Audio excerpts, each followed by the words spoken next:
Hello students, I am Priyanka and welcome to my channel Jharkhand special classes. आज की इस video में एक महत्वपूर्ण टॉपिक को हम लोग कवर कर रहे हैं जिसका नाम है झारखंड की जनजातियाँ। झारखंड में कुल 32 जनजातियाँ हैं और उन 32 जनजातियों में से आज जो टॉपिक हम लोग कवर कर रहे हैं इस वीडियो में उसका नाम है लोहार जनजाति। आज हम लोहार जनजाति पर इनकी शासन व्यवस्था, समाज एवं संस्कृति, इसके अलावा इनकी आर्थिक जो व्यवस्था है वो कैसी है, इन सभी पर हम लोग चर्चा करेंगे और उसके बाद कुछ अभ्यास प्रश्नों को भी देख लेंगे जो हमारी परीक्षा में पूछे जा सकते हैं। आइए वीडियो की शुरुआत करते हैं। शुरू करने से पहले आपको बता दें कि यदि आप झारखंड के किसी भी प्रतियोगी परीक्षा की तैयारी करते हैं जिसमें आपको झारखंड सामान्य ज्ञान से प्रश्न पूछे जाते हैं तो ये वीडियो आपके लिए महत्वपूर्ण है। आइए वीडियो की शुरुआत करते हैं। लोहार जनजाति, इस जनजाति की प्रजाति प्रोटो ऑस्ट्रेलाइड है। ये इंपॉर्टेंट हो जाता है आपके लिए।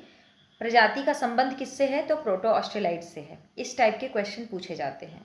ये असुर के वंशज माने जाते हैं। जो लोहार जनजाति है उन्हें असुर के वंशज माने जाते हैं। झारखंड में इस जनजाति का निवास जो है वो रांची में है। गुमला, सिमडेगा, पूर्वी सिंहभूम, पश्चिमी सिंहभूम, सरायकेला खरसावां, पलामू और संथाल परगना क्षेत्र में इनकी जनसंख्या जो है आपको मिल जाएगी। अब बात करेंगे इनके समाज एवं संस्कृति के बारे में। इनकी समाज और संस्कृति कैसी है। इस जनजाति के 7 गोत्र हैं। याद रखिएगा कि इनमें गोत्र होते हैं और गोत्र कैसे होते हैं, कितने गोत्र हैं तो 7 गोत्र हैं। कौन कौन? सोन, साठ, तुतली, तिरकी, धान, मगहिया एवं कछुआ। ये 7 गोत्र हैं जो लोहार जनजाति के अंतर्गत मिलते हैं। इनकी सामाजिक व्यवस्था जो है वो पितृसत्तात्मक तथा पितृवंशी है। यानी कि याद रखेंगे कि इनकी जो सामाजिक व्यवस्था है वो पितृसत्तात्मक है। इनके प्रमुख त्यौहार विश्वकर्मा पूजा है, सोहराई है और फगुआ है। कभी कभी त्यौहार से भी प्रश्न पूछा जाता है। लोहार जनजाति के सबसे प्रमुख अगर आपसे त्यौहार पूछे तो विश्वकर्मा पूजा इनका सबसे प्रमुख त्यौहार है। अब बात कर लेते हैं आर्थिक व्यवस्था कैसी है लोहार जनजाति की। इनका प्रमुख पेशा लौह उपकरण बनाना है। जैसा कि इस जनजाति का नाम ही है लोहार, तो इनका कार्य जो है लौह उपकरण बनाना है। और मुख्यतः कैसे उपकरण बनाते हैं? कृषि संबंधी लोहे के जो उपकरण होते हैं वो बनाने का काम है लोहार जनजाति का। अब बात करते हैं इनकी धार्मिक व्यवस्था पर। इनके प्रमुख देवता सिंहबोंगा हैं और धरती माई दूसरे। आपको धरती माई भी याद रखना है, लेकिन सबसे इंपॉर्टेंट आपके लिए सिंहबोंगा हो जाते हैं। अगर प्रश्न पूछा जाए तो आप टिक लगाएंगे सिंहबोंगा पे। आगे बढ़ते हैं और देख लेते हैं इनकी स्वशासन व्यवस्था कैसी है। इस जनजाति की कोई संगठित शासन व्यवस्था नहीं है। अब क्यों नहीं है, इसका कारण ये है कि ये लोग समूह में नहीं रहते।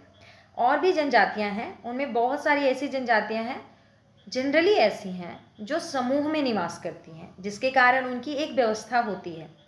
शासन व्यवस्था सुचारू रूप से चलाने के लिए एक व्यवस्था के अंतर्गत वो लोग अपना जीवन यापन करते हैं।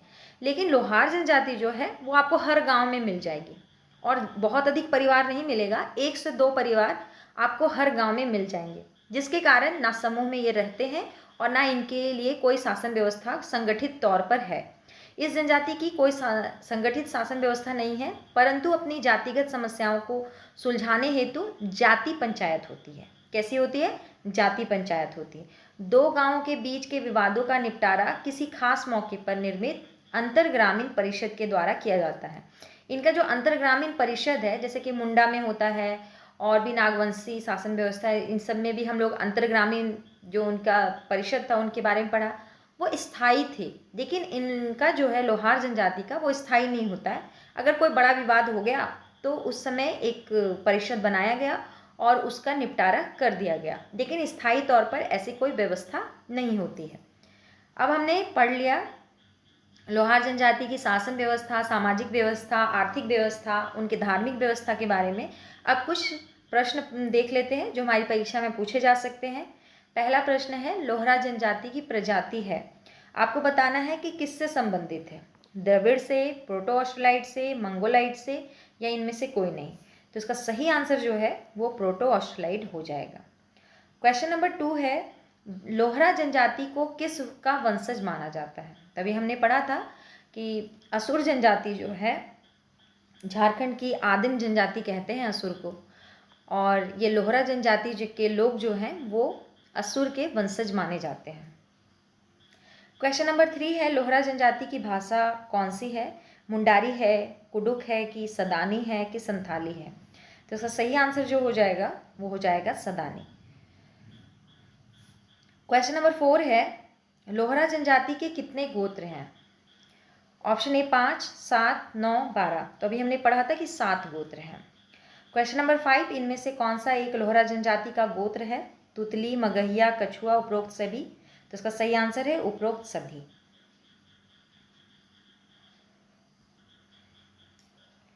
क्वेश्चन नंबर 6 है, लोहरा जनजाति का प्रमुख पेशा क्या है?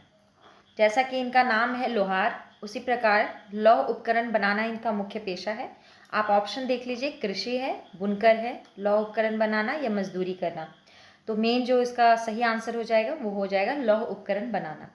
क्वेश्चन नंबर 7 है, लोहरा जनजाति के प्रमुख देवता कौन है? ऑप्शन देख लीजिए, हाथू बोंगा, सोसो बोंगा, सिंह बोंगा या मरांगबुरु। तो इसका सही आंसर क्या हो जाएगा? इसका सही आंसर हो जाएगा सिंह बोंगा। लोहरा जनजाति के प्रमुख देवता सिंह बोंगा है। अगला प्रश्न और इस वीडियो का अंतिम प्रश्न है, लोहरा जनजाति की सामाजिक व्यवस्था कैसी है? आपको बताना है कि लोहरा जनजाति की सामाजिक व्यवस्था कैसी है। मातृसत्तात्मक है कि पितृसत्तात्मक है कि पितृवंशी है या बी एवं सी दोनों?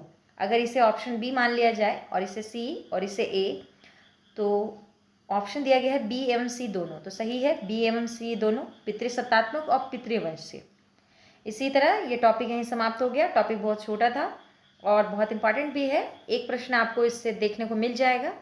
अगर वीडियो अच्छा लगा हो तो लाइक कर दीजिएगा और चैनल को सब्सक्राइब कर दीजिएगा। धन्यवाद।